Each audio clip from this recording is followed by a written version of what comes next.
Nathalie Arthaud, j'imagine que vous n'êtes pas fan du travail le dimanche. Est-ce que ces chiffres donnés par le gouvernement vous font un petit peu quand même changer d'avis ou pas du tout? Non, ben non, moi je suis contre effectivement la généralisation du travail du dimanche. Ce qui va se passer, effectivement, quand on compare avec d'autres pays, c'est que le dimanche va devenir un jour comme un autre et ils seront plus payés à 200% là où ils ont obtenu 200%, ce qui n'est pas le cas de partout. Et voilà, c'est toujours la même idée, c'est que les salariés doivent être finalement malléables et corvéables à merci, doivent être disponibles 7 jours sur 7, 24 heures sur 24, et que ça doit être la priorité, on va bosser, etc. Donc moi, je suis contre ça. Et je sais bien que... C'est la philosophie générale, quoi. Mais bien sûr. Quels que soient les chiffres. Mais parce que les salariés n'ont pas le choix. Vous dites qu'il y a des accords. Alors, premièrement, ils ont le choix. Beaucoup acceptent d'aller travailler le dimanche parce que justement, ils ont des salaires tellement minables, parce que regardez les salaires qu'il y a chez Sephora, regardez les salaires qu'il y a dans tous ces commerces, regardez les employés, mais c'est à coup de lance-pierre qu'ils sont payés. Donc évidemment, 200%, eh ben on fait ce petit sacrifice. Voilà. Donc le problème, c'est ça, c'est que beaucoup de salariés, ils sont contraints par la force des choses, du fait, voilà. Et puis, par ailleurs, l'accord d'entreprise, ça me permet de discuter d'une chose aussi. Moi, je n'y crois pas à cet accord d'entreprise et à cette discussion d'égal à égal dans l'entreprise où finalement le salarié va pouvoir décider comme le patron et puis discuter tranquillement, etc. Non, je suis pas d'accord avec ça, c'est pas vrai, c'est une escroquerie.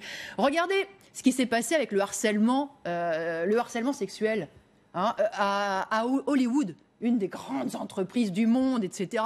De quoi parle-t-on là ? On parle de rapport de domination. On parle de rapport de pouvoir. Attendez, je termine, c'est un petit peu compliqué peut-être mon raisonnement, mais je vais quand même l'expliquer. C'est que, justement, dans les entreprises, non mais vous dites que je mélange tout, non, dans les entreprises, il y a des rapports de domination à tel point que les femmes, elles acceptent effectivement, et elles se retrouvent coincées pour un tas de choses, y compris sur le plan du harcèlement. Je peux vous dire, quand on est une caissière et qu'il faut revendiquer d'être payé pour ses heures sup, d'avoir son jour de repos, c'est aussi difficile. Il faut coucher, c'est ça.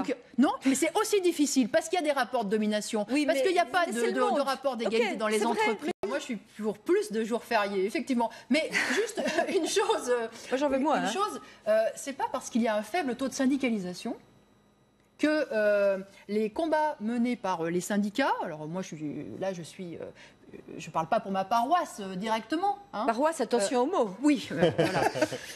Vous êtes prof, pas pour autant, ça ne représente pas l'opinion de l'ensemble du monde du travail. Je suis désolée parce que sur les derniers combats qui ont été menés par les syndicats, que ce soit le combat contre la loi El Khomri, que ce soit le combat contre les ordonnances Macron, la majorité... Il n'y a pas eu de mobilisation.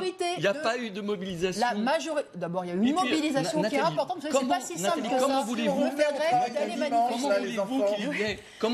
qu'il y ait un effet miroir?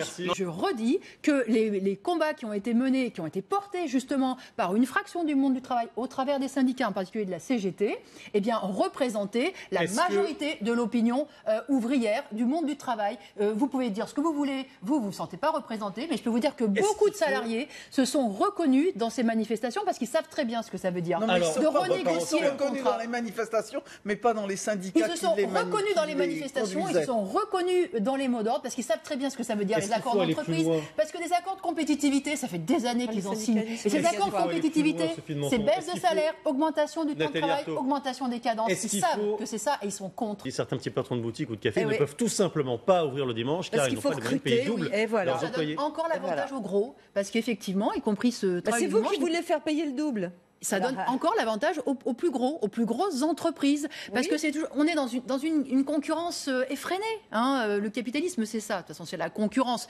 Tout à l'heure, vous avez compris, souligné le commerce en ligne, c'est la nature humaine, la concurrence. Moi, je crois pas. Moi, je crois pas. Je crois absolument pas. D'ailleurs, dites-moi quel est le gène. On l'a peut-être identifié sur... c'est un gène de survie. C'est un gène de survie. Absolument, c'est les gènes. Même chez les animaux, elle n'a survécu que parce qu'elle était soudée. Sinon, elle n'aurait pas survécu. Il y a un gars dans la caverne qui a tapé sur le capitalisme, oui, mais en concurrence. Et c'est la jungle. Une jungle où c'est toujours les gros qui mangent les petits. Et le travail du dimanche va encore gêner, Juste un mot sur le dimanche matin.